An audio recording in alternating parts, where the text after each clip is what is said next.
Mga benepisyo kapag lagi kang nakikinig sa mga salita ng Diyos.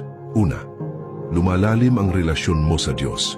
Kapag lagi mong pinakikinggan ang salita ng Diyos, mas nakikilala mo siya, hindi lamang sa kung sino siya, kundi pati sa kung ano ang kanyang puso, kagustuhan at plano para sa iyo.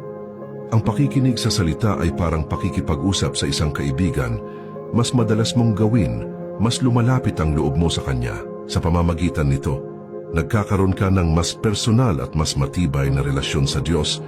James 4 verse 8. Lumapit kayo sa Diyos at lalapit siya sa inyo. Pangalawa, nagkakaroon ng espiritual na lakas.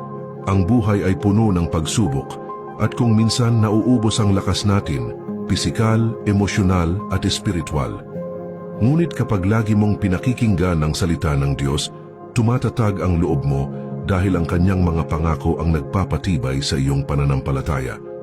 Para itong espiritual na vitamins na nagbabalik ng tapang, pag-asa at lakas para magpatuloy.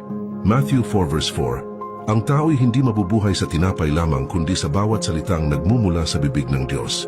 Pangatlo, kapayapaan sa puso at isipan.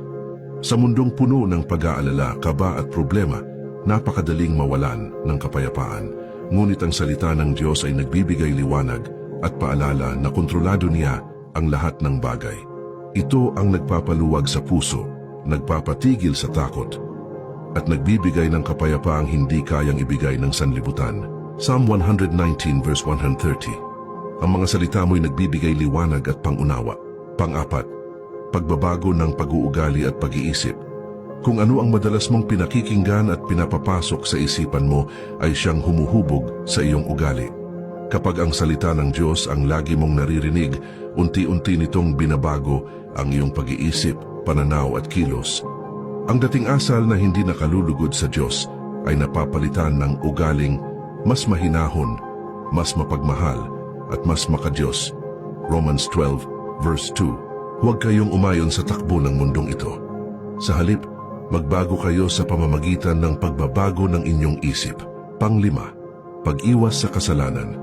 Ang tukso ay laging nasa paligid, pero kapag ang puso mo ay puno ng salita ng Diyos, nagiging malinaw sa iyo ang tama at mali.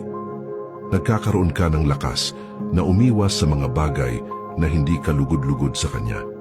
Ang salita ang nagiging spiritual na paalala at proteksyon laban sa kasalanan. Psalm 119 verse 11.